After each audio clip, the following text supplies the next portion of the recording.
അപ്പൊ ഈ ഷൂസിന്റെ ഇമ്പോർട്ടൻസ് അറിയുക, പലതരത്തിലുള്ള ഷൂസ് ഉണ്ടല്ലോ, ഈ റണ്ണിങ് ഷൂസ് തന്നെ ഇട്ട് ഓടണം, അങ്ങനെയാണ് അതിന്റെ കേസ്? റണ്ണർ ഷൂസ് ഉണ്ട്, വാക്കിംഗ് ഷൂസ് ഉണ്ട്. ഇതിനെല്ലാം ഓരോ ഇമ്പാക്റ്റിന് വേണ്ടി ഞാൻ പറഞ്ഞില്ല നേരത്തെ, വാക്കിങ്ങിന് ഒരു ഇമ്പാക്റ്റ് ഉണ്ട്, റണ്ണിങ്ങിന് ഒരു ഇമ്പാക്റ്റ് ഉണ്ട്.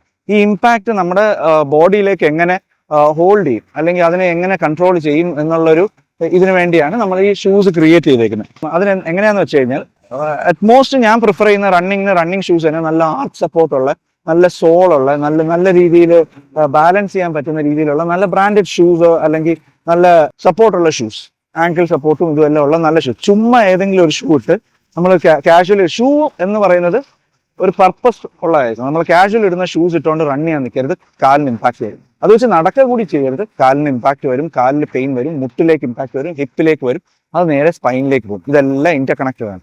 സോ റണ്ണിങ്ങിന് റണ്ണിങ് ഷൂസ്, വാക്കാണ് നിങ്ങളുടെ പർപ്പസ് എങ്കിൽ വാക്കിംഗ് ഷൂസ്, അങ്ങനെ പ്രിഫറബിൾ ചില എക്സസൈസിനുള്ള അതിനനുസരിച്ചുള്ള ഷൂസ്. ഇപ്പോൾ ഗെയിം കളിക്കുകയാണെങ്കിൽ ബാഡ്മിന്റൺ, ഇതിനെല്ലാം ഒരു പ്രത്യേക എർഗണോമിക് ഡിസൈൻ ഉണ്ട്. ഷൂവിന് നമ്മൾ ശ്രദ്ധിക്കാത്തതുകൊണ്ടാണ്. ഒരു എർഗണോമിക് ഡിസൈൻ ഉണ്ട്, ഓരോ പർപ്പസിന് ഓരോ രീതിയിൽ നമ്മുടെ ലോഡിനെ റിലീവ് ചെയ്യാനുള്ള ഇതുണ്ട്. അപ്പോൾ ഷൂ ഇസ് ഡെഫിനറ്റ്ലി ഇമ്പോർട്ടൻറ്റ്.